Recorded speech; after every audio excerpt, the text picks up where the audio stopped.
Welcome in the Matt Bernier Show here on DRF TV, live.drf.com, livestream.com, the Daily Racing Forms Twitter handle. That would be at DRF Inside Post, as well as the Daily Racing Forms Facebook page. My name is Matt Bernier. You can follow me on Twitter at Bernier_Matt. Today is Friday, the 26th day of January, 2018. We are right on the eve of the Pegasus World Cup. For those of you that listen to the show podcast, most of you do. So YouTube, SoundCloud, iTunes, video.drf.com. This is going to be a show that is strictly dedicated to Gulfstream Park.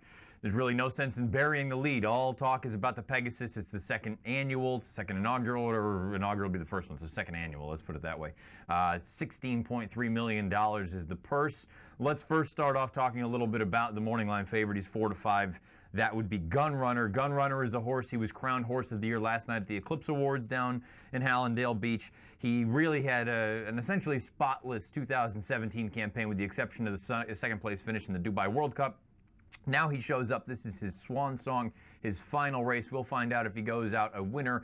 Let's just do a little bit of a rewind, though, and take a look at his most recent victory. This is what locked up Horse of the Year. This was the Breeders' Cup Classic. Connected right up alongside. It looks like we're in for a classic in the Classic. An eighth of a mile to go. Gunrunner digs deep. He finds more collected. West Coast running on third, but Gunrunner the advantage. And Gunrunner is starting to draw keel the final 16. And Gunrunner, a superb performance in the Classic. Gunrunner won it by about 2.5 in the end, collected a very game second. It's an all-around brilliant performance from Gunrunner there, 1.25 miles. Del Mar Thoroughbred Club locks up Horse of the Year. But that was in a situation where, okay, maybe he raced on the worst part of the racetrack down on the inside, but he had really kind of everything go his way. Where he went out there, sure, he ran hard, and he had a good horse and collected chasing him. But all things considered, when Arrogate doesn't fire, and for one reason or another, other horses don't show up with any sort of a run, West Coast, he's probably not quite there yet at that time anyway, everything seemed to work out well for Gunrunner. Now, on the post position draw Wednesday morning, you get a little bit of a curveball thrown your way if you're in the camp of Gunrunner, breaking from post position 10. And you know what? Again, let's not bury the lead anymore. Let's take a look at the field for the Pegasus World Cup. My odds on the far right side, not the morning line odds. You can get the full nuts and bolts preview. It's the DRF Bets Race of the Day for Saturday. You can head over to the Race of the Day page. You can get free formulator past performances and go through the whole 9 yards. This, for me here anyway, we'll talk about it more from a gambling standpoint. In post position order, the number 1 is Singing Bullet, 99-1. No disrespect, folks. Can't imagine him winning this race. The number 2, West Coast, 6-1. Stellar Wind, the lone mare, the first time there's been a female running in the Pegasus World Cup, 49-1. She's a nice horse. She's going to go off and be a great mom, I'm sure. Seems like she's in a little bit of a tough spot here. Sharp Azteca could be the key to the entire race, 6-1 for Jorge Navarro and Irad Ortiz Jr. The number 5 is Collected with Mike Smith and Bob Baffert, 6-1. Gunnavera, home field advantage running at Gulfstream Park, 19-1. Fear the Cowboy, another horse that loves Gulfstream Park, 49-1. He's probably just a little bit compromised on class. War Story, another Navarro entrant with the Eclipse champion for jockey, Jose Ortiz, 49-1 as we turn over to numbers 9 through 12. Number 9, and I say 9 through 12 because 13 and 14, the AEs, we're not going to talk about the AEs. Giuseppe the Great, game over. Toast of New York is a fascinating entrant in this spot. I don't know if he's capable of winning this race, but nonetheless, he adds a little bit of flavor to this thing. Internationally, you get Frankie coming in 32-1. Gunrunner, your 4-5 morning line favorite. I've made him 7-5 because of the post position. That really, I think, is going to possibly be a little bit of a bugaboo, but he is strictly the horse to beat. The number 11 is Seeking the Soul. I don't know if now is the time, but I think he is prepped for a big 2018. I made him 49-1 in Giant Expectations. Unfortunate for the connections of this horse. They basically lost this race at the draw, breaking from post position number 12. I didn't think he had much of a chance anyway, but 99-1 for me in that spot. I look at this race and say, the best horse in the race, and I don't think anyone's going to argue. It's Gunrunner, plain and simple. I'm not breaking any news there, but breaking from post position 10, I believe Dan Illman brought it up when we went over and did the post position draw video, the reaction and the recap, that something like post 7 and out going 1.8 miles at Gulfstream Park since 2013 are 7 for 129 or something in that ballpark. We're talking about 5%, and it's really, you can't overstate it, and I know so many people have come back and countered with the idea that, well, they're not all Gunrunner that have broken from those posts. You're right, they're not, but there have been certainly good horses that have broken from those posts based on the relative level of competition. Gunrunner is going to need to be at his absolute best if he's going to win this race. From a tactical standpoint, it's going to be fascinating to see what Florent Geroux decides to do. Do you break? If he breaks alertly, do you send? knowing that there's a chance that there's going to be all of the quality speeds drawn to your inside. Possibly Toasted New York is going to be keyed up, ready to go, his second start off of a 3-year layoff, and you better believe he's going to be sharper than he was in that synthetic race over at Linkfield. He's drawn just to your inside, and he showed speed back in the Breeders' Cup Classic in 2013. Maybe there's a little bit of race riding from Frankie, and he floats Florent Giroux and Gunrunner out a little bit farther going into that first turn. I think there are so many different things. It was a race that I didn't have a heck of a lot of interest in until the post position, because now it turns into a real proper chess match. If you're Sharp Azteca, you have one way to go. You're going to break, you're going to go. I think he is your most likely pace setter in this race. The question is, can he get a mile and an eighth? If he's ever going to get a mile and an eighth, it's going to be at Gulfstream Park. I think he is a legitimate win threat in here. 6-1 is what I pegged him at. I don't know that I would want anything less than that, and I don't even know that I would want 6. I'd probably be a little bit greedy and want a little bit north of that. Let's get to the pick and the play. Let's start off first with a replay of my pick in this spot. And then, spoiler, if you've already watched the Race of the Day video, you've listened to some other podcasts that I've been dealing with this past couple days, you know I like Collected. I liked Collected in the Breeders' Cup Classic. I thought he ran his eyeballs out and he just wasn't quite good enough. But if we can get back to his run in the Pacific Classic, we're going to take a look at that right now. If you can tell me that this is the Collected I'm going to get tomorrow afternoon, with the different post position situation, with the different dynamic of the race, because keep in mind, Collected went out there, set the fractions in the Pacific Classic. Now, he's not going to set the fractions on Saturday. I'd be surprised if he did anyway. He's probably going to park himself just off of Sharp Azteca. If Sharp Azteca cannot see out 9 furlongs, Collected is going to take this lead. He's going to inherit this thing. Then the question becomes, can Gunrunner, considering he's going to be wide in the first turn, and he's going to be on the chase, is he that much better than Collected? Now, if you think that Collected has lost a couple of steps, lost a few miles an hour on the fastball following that, based on what you saw in the San Antonio on opening day at Santa Anita, I'm not going to argue with you. I'm not going to try to convince you otherwise. The only thing that I would say is, and the reason that I like this horse, I think he was ridden poorly. Mike Smith has acknowledged that. Bob Baffert has acknowledged that. He had to overcome an impossibly slow pace. They went 49 seconds to the half mile at Santa Anita. I can't remember the last time they did that. They go faster than that on the turf going a half mile. And I think, personally, the inside was very, very good on opening day at Santa Anita, and this horse was 5-6 paths parked off the rail throughout. So he had no favors done to him. Based on his recent workouts, and you hear from the DRF Clocker report, for those of you that purchased that, you'll see that this afternoon, it sounds like he is fit and ready to go, coming in with some A-minus workouts. Let's go to the pick and play. My pick in this spot, here we are. It's Collected. I think he is a very, very talented horse, and I think strictly from a dynamic standpoint, I don't think he's as good as Gunrunner. But circumstances can be the difference in a horse race. We are well aware of that.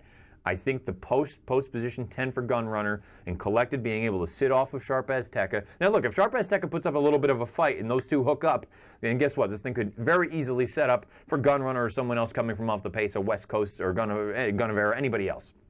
But my thought is, if Sharp Azteca goes, Collected parks himself off of his flank, going into the far turn, you figure Gunrunner's probably 2 or 3 lengths off of it, unless they are intent on going up and pressing the pace, which is entirely possible. I think there's a scenario where you've reversed the script from the Breeders' Cup Classic, where Collected was the one that was doing the chasing. Now, tomorrow afternoon, Gunrunner would be the one doing the chasing. And I'm not trying to discredit the horse of the year, but who is the best horse that Gunrunner has sat off of and gone and got? Neolithic? Someone in that vein? He usually does his best when he's out right on the lead. I want to see what's going to happen at a different racetrack for the first time, off of a little bit of a layoff, with a disadvantageous post position. He's going to be on the chase. Is he just that much superior, that far superior to everyone else in the field? It's possible. We'll find out, but my pick in this spot is going to be Collected. From a play standpoint, I think it could be a Breeders' Cup exact all over again, and you can see, based on the way that I've laid it out for Superfectas, I'm going 5-10 in first and second. I'm going with the 5 Collected. The 10 is Gunrunner. I'm going to use them both in first and second. The key for me in this play for the Superfecta is Sharp Azteca, because we've seen sometimes he's not good enough to get the job done, but he very rarely just completely folds, and I think he's going to stick around and run gamely, despite the fact that I don't think the mile and an eighth is really what he wants to do. So I've keyed him in third and fourth, along with a number of other runners. Those runners include West Coast, Stellar Wind, Gunavera, Fear the Cowboy, Toast of New York, and Seeking the Soul. So basically the play for $1 in the Superfecta, this is a $12 play for each of them. 5-10 with 5-10 with 4 with 2, 3, 6, 7, 9, 11. That costs $12. And then I'll come back the other way, 5-10 with 5-10 with 2, 3, 6, 7, 9, 11 with 4 for $12. The play revolves around the Breeders' Cup Classic Exacta. And personally, I hope it goes the other way, collected over Gunrunner. And then also Sharp Azteca running his race, sticking around for a little while, running third or fourth, and then having one of those 6 horses round out the Superfecta. That's how I'm approaching the Pegasus World Cup, the 2018 version of the Pegasus World Cup. We're going to take a very quick break here on the Matt Bernier Show. When we come back, again, all Gulfstream this afternoon, we're going to dive into 3 more races, 2 of them on the turf, 1 of them on the dirt, all stakes action down at Gulfstream tomorrow afternoon. It is the focus of the racing world, Pegasus World Cup. Stay with us. California Chrome, straight and strong. Absolutely sensational. California Chrome. California Chrome. To California Chrome. Away to the Kentucky Derby. California Chrome wins impressively. He's gone into overdrive. California Chrome wins the Dubai World Cup. One of the greatest performances you'll ever see. Chrome turns to gold. You asked, we listened. DRF Plus has more flexible subscription options. Use DRF Plus Basic for exclusive news and analysis, including our DRF Live real-time news feed.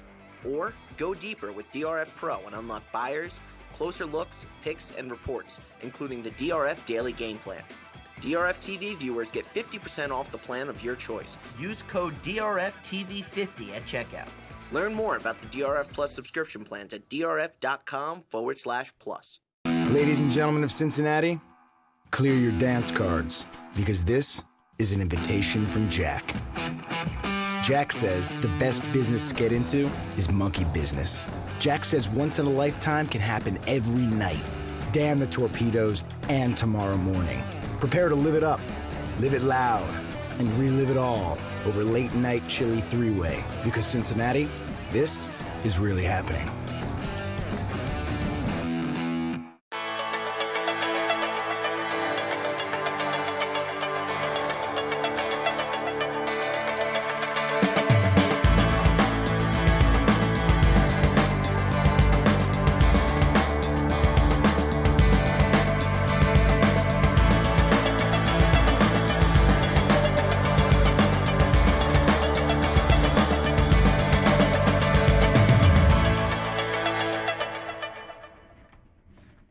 Back here on the Matt Bernier Show, time to take a look at 3 of the undercard stakes races on the Pegasus World Cup card down at Gulfstream Park Saturday afternoon. Let's start off with the first of all the stakes races. That would be the La Prevoyante, 1.5 miles on the turf. Let's take a look at that field if we could. Again, if you're new to the show, far right side, my odds in post position order. The number 1, Miss Nancy, 32-1. The number 2, Somersault, 6-1. The number 3, Bowley, 16-1. The number 4, Daring Duchess, 5-1. The number 5, Texting, 9-1. The number 6, Terralina, 9-1. And the number 7 is Apple Betty, John Velasquez, Shug McGahee, 7-5. I look at this race, and we're going to take a look at the horse that is my pick, and that is Apple Betty. But let's take a look at her most recent run. This was in the Dowager, and I have to be honest with you, it could have gotten a little bit tight for Johnny V. You see him down on the inside. He's going to split, shoot up the wood. And really, I kind of look at that race, and you see the horses that were in there, including Daring Duchess, who arguably is the other horse in this race. I think if Apple Betty comes back and runs that race, she's simply better than everyone else. And I think we could get a very similar result to what you saw in the Dowager at Keeneland. You know the distance isn't a problem. You know that Shug can get a horse ready to go off the bench. She's already beaten some of these common foes already. And the other alternatives, I don't love. Somersault, she's a nice horse, but she usually gets into some sort of trouble. Bowley, I don't think she wants to go this far. Texting, I've just never been a fan of, period. So ultimately, the pick and the play in this spot, the pick for me is going to be Apple Betty. And I understand she's 7-5 on the morning line. I think 7-5 is a valid number in that spot, but I have to be honest with you, from a win standpoint, I don't know that I'm going to be rushing to the window to be playing a 7-5 shot. Now, maybe if she goes off at 2-1, sure, maybe then all of a sudden we'll be talking a different story. But thinking that she's going to be every bit of the 7-5, maybe even less than that, and every bit of that meaning maybe she's going to be even money or even odds on. Let's just play some sort of an exacta and lay it out this way. If I think that Daring Duchess is going to go, like she did in the Via Borghese. And Apple Betty's going to sit just off. And I think Apple Betty's just a better horse than Daring Duchess. And I think Apple Betty's going to take over. And if Daring Duchess won the Via Borghese and she's facing some of the common foes that she faced that day, let's just go with the 7-4 exacta, stone cold. $20 exacta. And again, for all these plays, whatever the number is, the denomination, you pick. If you play for 10 cents, you play for $2, you play for $2,000. It's up to you. Whatever you play, whatever you're comfortable with. I'm just throwing numbers out there. $20 straight exacta for me. In the La Prévoyante, the 7, Apple Betty over the number 4, Daring Duchess, $20 straight exacta. Let's move on. The Fred W. Hooper. They're going a mile on the main track. Let's take a look at that field. This is a field of 11 signed up. I think this... I don't like to bash morning lines because I understand it's a very difficult job. There is no denying that, no question about it. But I just have a hard time believing the morning line for this race specifically. So you'll notice when you go through and you see the morning line as opposed to what my odds are, what I consider fair value, they're going to just completely be entirely different. But at any rate, in post position order, the number 1, Tale of Silence, 16-1. The number 2, 8-Town, 19-1. The number 3, Conquest Big E, 16-1. The number 4, Fermento, 49-1. The number 5, First Growth, 12-1. 6, Giuseppe the Great, 16-1. Number 7, Moves Like Ali, 32-1. The number 8, Tommy Macho, 3-1 as we turn over to numbers 9 through 11. The number 9, Game Over, one of the also eligibles for the Pegasus World Cup. In all likelihood, he's going to run here, 5-1. The 10 is Beasley, 7-2, and the number 11, Dreaming of Gold, 99-1. This is a race where I think it's... I don't think you have superstars in here. We know what Tommy Macho is. I think he's entirely capable of winning this race. He's a very, very logical horse. Todd down at Gulfstream, we get it. That's usually how things operate. I think Beasley, though, may be the sort of now horse, the up-and-coming horse. The Bold Ruler, I think the number is entirely inflated, way, way too high. But having said that, there's still a scenario where a mid-90 is good enough to win this race. I think he has a little bit of tactical ability, and that leads us into the pick and play. The pick for me in this spot is Beasley from Mark Henning. Mark Henning, any horses that he has run down in South Florida so far, they seem to fire. I believe, as of this taping, he is 3 for 5 down as a whole in South Florida at Gulfstream Park. So I think this horse is coming into it in good order. You get Javier. Javier is familiar. The horse can be forward. He can sit just off. He can come from well out of it if the pace heats up front. A $20 win wager on Beasley, as well as a $5 saver exacta. And if you've been paying attention to some of these plays for me recently, you'll see that this is now one of my favorite things to do. Take the horse that I like, bet the horse to win, and also back him up, key him in second, and use some of the more logical horses on top. Not too many of them, 1, 2, maybe 3 at most if there's a price that I really, really like. But in a situation like this, I think 3 horses are the 3 horses to beat, the 8, the 9, and the 10. The 8 is Tommy Macho, the 9 is Game Over, and the 10 is Beasley. So I'll play the $20 win wager on Beasley, but I'll also play a $5 exacta using the 8 and 9 on top, the 8 Tommy Macho, the 9 Game Over, with the 10 Beasley underneath for $5, just in case he runs well, but not well enough. And one of the logical alternatives anyway, ends up getting the better of him. So 20 to win on Beasley, $5 exacta, 8-9 with 10. Let's move on to the last race that we will cover here on the Matt Bernier Show this Friday afternoon, the South Beach. This might be the one that I'm most excited about anyway for Saturday at Gulfstream Park. Let's take a look at that field. You've got big names in here. This race goes through Christophe Clement. There is no question about it. The number 1 is Westit, 6-1. The number 2, I'm Betty G, 16-1. The number 3, Conquest Hard Candy, 32-1. The number 4, Miss Hollywood, 32-1. The number 5, Team of Teams, 49-1. The 6, Always Thinking, 32-1. 7, My Sister Sledge, 32-1. 8, Perdona, 12-1. We go to numbers 9 through 12. The number 9 is Stormy Victoria, 1/2 of the two-headed monster for Christophe in here, 4-1. Storm the Hill, 12-1. The horse that everyone's going to need to beat is the number 11, Celestine. I made her 7-2. She's going to be considerably shorter than that come post time. And the number 12, Ghostly Presence, 12-1. I look at this race and say, Clement, very likely win. Very likely win in here. He's got the 2 favorites in here, and they are probably 2 heavy favorites in this spot. I'd imagine they're both going to be in that somewhere between 8-5 and 5-2. I don't know which one's which, but they're both going to be in that ballpark, which means everyone else can't help but be a fairly decent number. And the way that I look at it, we're going to take a look at the most recent run for the horse that I like. I like Westit, and this is her run in the Tropical Park Oaks. You're going to see her come on the far outside. She's going to tip out in those Wertheimer silks, the white cap, the blue body, the white sleeves. She's going to come with a nice run here. Now, the knock, I understand for anyone that says she didn't like to win races. She's 1 for 14 lifetime. She's finished second or third on 7 occasions. I look at that race and say, with the fractions that were set and the fact that she still came with a big finish, this race figures to have much more pace signed on. She's going to come from the back of the pack. I think she's a newly turned 4-year-old. I think you can get that next sort of progression. If she can jump up to a mid-90, I think I'm going to get a good number on her, and I think she has a big chance in here. The distance, I'm a little bit concerned about going 7.5 as opposed to 1 mile and 16th, but neither here nor there. The pick for me in this spot is Westit for Grand Motion. 6-1, I really like her in this spot. She's going to be a horse that, she's not the most likely win candidate, certainly. You've got the 2 Clement runners in here, but I look at her and say, this is the kind of horse that I usually am very excited about betting. Whether I'm right or wrong, I think there's going to be value here. I think she's up and coming, and I think she has a serious turn of foot. She's going to get a good setup up front of her. I think she's going to come with her run. Whether she's good enough or not, we'll find out, which is why I'll also back up the $20 win wager with a $10 exacta, 9-11 with 1. The 9 is one of the Clement runners, Stormy Victoria. The 11 is Celestine. They are the 2 most likely winners of this race. I will key those 2 on top and use my horse underneath the number 1 Westit. So 20 to win on Westit and a $10 exacta. 9-11, the 2 Clement runners over the number 1 Westit. In the South Beach at Gulfstream Park on Saturday afternoon. That is the race prior to the Pegasus World Cup. I believe Pegasus World Cup is going to be all over NBC tomorrow afternoon. You need to stay tuned to live.drf.com all throughout the day on Saturday. We'll have all sorts of good news and nuggets and updates and whatever else it may be, all pertaining to the big festivities down in Hallandale Beach. But you've also got a good day of racing out at Santa Anita. You've got good racing all over the place. And don't forget, on Sunday, you've got good racing at Sam Houston as well. A couple of graded stakes races. So all sorts of good stuff going on this weekend.